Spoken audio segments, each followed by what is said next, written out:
ನಮಸ್ಕಾರ ಎಲ್ರಿಗೂ. ಇತ್ತೀಚೆಗೆ ಅಭಿಮಾನ್ ಸ್ಟುಡಿಯೋದಲ್ಲಿ ನಡೆದಿರ್ತಕ್ಕಂಥ ದುರ್ಘಟನೆ ಏನಿದೆ ಅದು ಅತ್ಯಂತ ಖಂಡನೀಯ. ಅದರ ಬಗ್ಗೆ ಚರ್ಚೆ ಮಾಡೋದಕ್ಕೋಸ್ಕರ ಮುಂದೆ ಏನು ಮಾಡಬೇಕು ಅನ್ನೋದ್ರ ಬಗ್ಗೆ ಸಕಾರಾತ್ಮಕವಾಗಿ ಯೋಚನೆ ಮಾಡೋದಕ್ಕೋಸ್ಕರ ನಾವೆಲ್ಲರೂ ಸೇರೋಣ. ಇದೇ ಭಾನುವಾರ 17ನೇ ತಾರೀಕು ಬೆಳಗ್ಗೆ 11 ಗಂಟೆಗೆ ಅಪ್ಪ ಅವರ ಸಾಹಸಸಿಂಹ ಡಾಕ್ಟರ್ ವಿಷ್ಣುವರ್ಧನ್ ಅವರ ಜಯನಗರ ಮನೆಗೆ ತಾವೆಲ್ಲರೂ ಹೆಚ್ಚು ಸಂಖ್ಯೆಯಲ್ಲಿ ಬನ್ನಿ ಅಂತ ನಾನು ಈ ವಿಡಿಯೋ ಮುಖಾಂತರ ತಮ್ಮಲ್ಲಿ ಕೈ ಮುಗಿದು ಕಳಕಳಿಯಿಂದ ಕೇಳ್ಕೊತೀನಿ. ಹಾಗೆಯೇ ಈ ಒಂದು ಚರ್ಚೆಗೆ ಬಂದು ಗಲಾಟೆ ಮಾಡಬೇಕು ಅನ್ನೋ ಉದ್ದೇಶದಿಂದ ಯಾರಾದರೂ ಬರೋ ಥರ ಇದ್ದರೆ ಅಂಥ ವ್ಯಕ್ತಿಗಳು ದಯವಿಟ್ಟು ಬರೋದಕ್ಕೆ ಹೋಗಬೇಡಿ. ಈ ಹಿಂದೆ ಕೂಡ ನಾನು ಸಾಕಷ್ಟು ಬಾರಿ ಅಭಿಮಾನಿಗಳ ಜೊತೆಯಲ್ಲಿ ಬೇರೆ ಬೇರೆ ಸಂದರ್ಭಗಳಲ್ಲಿ ಚರ್ಚೆಗಳನ್ನು ಮಾಡಿದ್ದೀನಿ. ಕೆಲವರಿಗೆ ಗೊತ್ತಿದೆ, ಕೆಲವು ಜನಗಳಿಗೆ ಗೊತ್ತಿಲ್ಲ. ಇದೇನು ಹೊಸದಾಗಿ ಕರಿತಾ ಇದ್ದೀರಾ ಅಂತ ದಯವಿಟ್ಟು ಅನ್ಕೋಬೇಡಿ. ಹಾಗಾಗಿ ಇದನ್ನು ಹೇಳ್ತಾ ಇದ್ದೀನಿ. ಹಾಗೆಯೇ ಹಿಂದೆ ಅಪ್ಪ ಅವರ ವಿರೋಧಿಗಳು ಯಾರು ಅನ್ನೋದು ಬಹಳ ಸ್ಪಷ್ಟವಾಗಿ ಗೊತ್ತಾಗ್ತಾ ಇತ್ತು. ಆದರೆ ಇವತ್ತಿನ ಪರಿಸ್ಥಿತಿ ಬದಲಾಗಿದೆ. ಇವತ್ತು ತಾವು ಅಪ್ಪ ಅವರ ಸಾಹಸಸಿಂಹ ಡಾಕ್ಟರ್ ವಿಷ್ಣುವರ್ಧನ್ ಅವರ ಅಭಿಮಾನಿಗಳು ಅಂತ ವೇಷ ಧರಿಸ್ಕೊಂಡು ಮುಖವಾಡ ಹಾಕ್ಕೊಂಡು ನಮ್ಮ ಜೊತೆಯಲ್ಲೇ ಇದ್ದು ನಿಮ್ಮ ಮಧ್ಯ ಅಪ್ಪ ಅವರ ಕುಟುಂಬ ಹಾಗೂ ಅಭಿಮಾನಿಗಳ ಮಧ್ಯ ಬಿರುಕುಗಳನ್ನು ಬಿಡಿಸೋದಕ್ಕೆ ಪ್ರಯತ್ನ ಪಡ್ತಾ ಇದ್ದಾರೆ. ಅವರು ಅಪ್ಪ ಅವರ ನಿಜವಾದ ಅಭಿಮಾನಿಗಳ ಅಲ್ಲ. ಅವರಿಂದ ದಯವಿಟ್ಟು ದೂರ ಇರಿ, ಎಚ್ಚರದಿಂದ ಇರಿ. ಅಪ್ಪ ಅವರ ಕುಟುಂಬದವರ ಮೇಲೆ ಇಲ್ಲ ಸಲ್ಲದ ಆರೋಪಗಳನ್ನು ಹೊರಿಸೋದ್ರೆ, ಏನೂ ವಿಷಯ ತಿಳ್ಕೊಳ್ಳದೆ ಆ ಕೆಲಸ ಮಾಡ್ತಾ ಇದ್ರೆ ಅಪ್ಪ ಅವರ ಆತ್ಮಕ್ಕೆ ಶಾಂತಿ ಸಿಗಲ್ಲ ತಾನೆ? ಅದು ಗೊತ್ತಿದ್ದರೂ ಆ ಕೆಲಸ ಮಾಡ್ತಾ ಇದ್ದರೆ ಅವರು ಅಪ್ಪ ಅವರ ನಿಜವಾದ ಅಭಿಮಾನಿಗಳ ಅಲ್ಲ. ಇದನ್ನು ದಯವಿಟ್ಟು ಅರ್ಥ ಮಾಡ್ಕೊಳ್ಳಿ. ನಾನು ಮಗದೊಮ್ಮೆ ಈ ವಿಡಿಯೋ ಮುಖಾಂತರ ತಮ್ಮಲ್ಲಿ ಕಳಕಳಿಯಿಂದ ಕೇಳ್ಕೊತೀನಿ.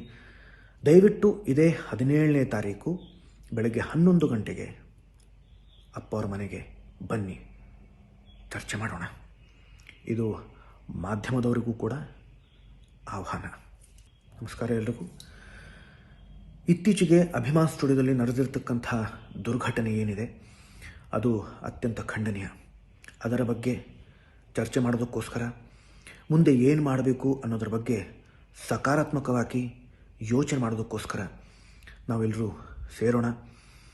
ಇದೇ ಭಾನುವಾರ 17ನೇ ತಾರೀಕು ಬೆಳಗ್ಗೆ 11 ಗಂಟೆಗೆ ಅಪ್ಪ ಅವರ ಸಾಹಸಸಿಂಹ ಡಾಕ್ಟರ್ ವಿಷ್ಣುವರ್ಧನ್ ಅವರ ಜಯನಗರ ಮನೆಗೆ ತಾವೆಲ್ಲರೂ ಹೆಚ್ಚು ಸಂಖ್ಯೆಯಲ್ಲಿ ಬನ್ನಿ ಅಂತ ನಾನು ಈ ವಿಡಿಯೋ ಮುಖಾಂತರ ತಮ್ಮಲ್ಲಿ ಕೈ ಮುಗಿದು ಕಳಕಳಿಯಿಂದ ಕೇಳ್ಕೊತೀನಿ.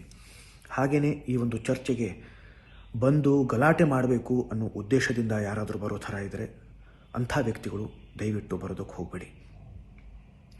ಈ ಹಿಂದೆ ಕೂಡ ನಾನು ಸಾಕಷ್ಟು ಬಾರಿ ಅಭಿಮಾನಿಗಳ ಜೊತೆಯಲ್ಲಿ ಬೇರೆ ಬೇರೆ ಸಂದರ್ಭಗಳಲ್ಲಿ ಚರ್ಚೆಗಳನ್ನು ಮಾಡಿದ್ದೀನಿ.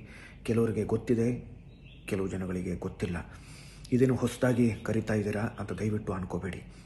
ಹಾಗಾಗಿ ಇದನ್ನು ಹೇಳ್ತಾ ಇದ್ದೀನಿ. ಹಾಗೆಯೇ ಹಿಂದೆ ಅಪ್ಪ ಅವರ ವಿರೋಧಿಗಳು ಯಾರು ಅನ್ನೋದು ಬಹಳ ಸ್ಪಷ್ಟವಾಗಿ ಗೊತ್ತಾಗ್ತಾ ಇತ್ತು. ಆದರೆ ಇವತ್ತಿನ ಪರಿಸ್ಥಿತಿ ಬದಲಾಗಿದೆ. ಇವತ್ತು ತಾವು ಅಪ್ಪ ಅವರ ಸಾಹಸಸಿಂಹ ಡಾಕ್ಟರ್ ವಿಷ್ಣುವರ್ಧನ್ ಅವರ ಅಭಿಮಾನಿಗಳು ಅಂತ ವೇಷ ಧರಿಸ್ಕೊಂಡು ಮುಖವಾಡ ಹಾಕ್ಕೊಂಡು ನಮ್ಮ ಜೊತೆಯಲ್ಲೇ ಇದ್ದು ನಿಮ್ಮ ಮಧ್ಯ ಅಪ್ಪ ಅವರ ಕುಟುಂಬ ಹಾಗೂ ಅಭಿಮಾನಿಗಳ ಮಧ್ಯ ಬಿರುಕುಗಳನ್ನು ಬಿಡಿಸೋದಕ್ಕೆ ಪ್ರಯತ್ನ ಪಡ್ತಾ ಇದ್ದಾರೆ. ಅವರು ಅಪ್ಪ ಅವರ ನಿಜವಾದ ಅಭಿಮಾನಿಗಳ ಅಲ್ಲ. ಅವರಿಂದ ದಯವಿಟ್ಟು ದೂರ ಇರಿ, ಎಚ್ಚರದಿಂದ ಇರಿ. ಅಪ್ಪ ಅವರ ಕುಟುಂಬದವರ ಮೇಲೆ ಇಲ್ಲ ಸಲ್ಲದ ಆರೋಪಗಳನ್ನು ಹೊರಿಸೋದ್ರೆ, ಏನೂ ವಿಷಯ ತಿಳ್ಕೊಳ್ಳದೆ ಆ ಕೆಲಸ ಮಾಡ್ತಾ ಇದ್ದರೆ ಅಪ್ಪ ಅವರ ಆತ್ಮಕ್ಕೆ ಶಾಂತಿ ಸಿಗಲ್ಲ ತಾನೆ? ಅದು ಗೊತ್ತಿದ್ದರೂ ಆ ಕೆಲಸ ಮಾಡ್ತಾ ಇದ್ದರೆ ಅವರು ಅಪ್ಪ ಅವರ ನಿಜವಾದ ಅಭಿಮಾನಿಗಳ ಅಲ್ಲ. ಇದನ್ನು ದಯವಿಟ್ಟು ಅರ್ಥ ಮಾಡ್ಕೊಳ್ಳಿ.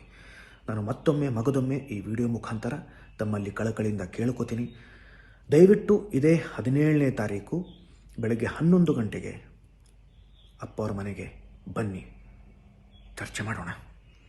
ಇದು ಮಾಧ್ಯಮದವರಿಗೂ ಕೂಡ ಆಹ್ವಾನ.